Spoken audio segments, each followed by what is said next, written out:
احنا في حلم جميل، في حلم جميل. الزمالك موضوع حلو، الزمالك موضوع حلو. لو انت مش زملكاوي وقاعد مكتئب شويه كده للضرب اللي بيحصل حوالينا في الدول العربيه وايران وامريكا وعايز تنبسط شويه، اتفرج على نادي الزمالك. نادي الزمالك يغير مودك. نادي الزمالك علاج الاكتئاب. عايز تنبسط بجد، اتفرج على الزمالك، اركن انتمائك على جنب واتفرج على اعظم قصه التاريخ بيكتبها. الزمالك اللي بيعمله ده انجاز، انا مش ببالغ. الزمالك اللي بيعمله ده والمكان اللي هو فيها ده انجاز، والله انجاز، انا مش ببالغ. نادي الزمالك نادي كبير، نادي عظيم. نادي الزمالك واجه الاهلي بملياراته، واجه البيراميدز بملياراته، بتاريخه.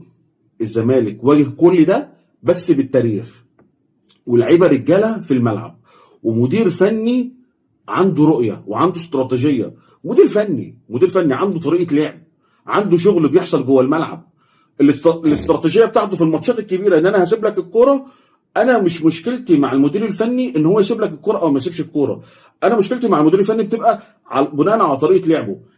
لما بتختار طريقه لعب، اذا انت دي الطريقه اللي انت اخترت تنفذ بيها، خلاص، اذا اشوف منك بقى احسن تنفيذ.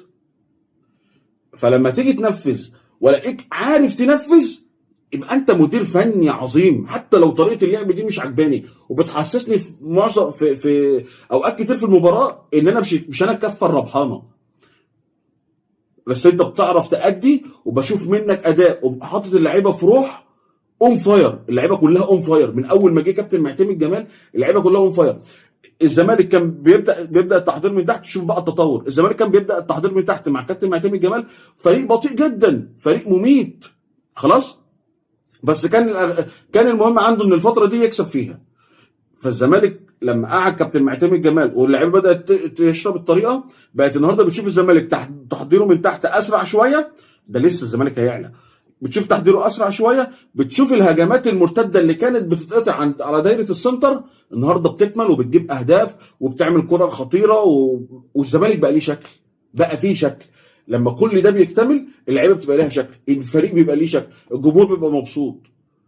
فالزمالك ده تخيلوا معايا كده، لو معاه مليارات يصرف، لو معاه ملايين، مش بلاش مليارات، لو معاه ملايين يصرف. يعني لو اللعيبه دي مثلا قبضها يوم واحد، القبض بينزل يوم واحد، انت هتتفرج على فريق اوروبي. بدليل شيل نادي الزمالك كده دلوقتي من الدوري المصري، ولا حد هيتفرج، ولا الدوري فيه اي حاجه تذكر، ولا اي حاجه تذكر. بكل الفرق اللي فيه مفيش حاجه تذكر. اللي عامل شكل للدوري هو نادي الزمالك. فاحترموا نادي الزمالك،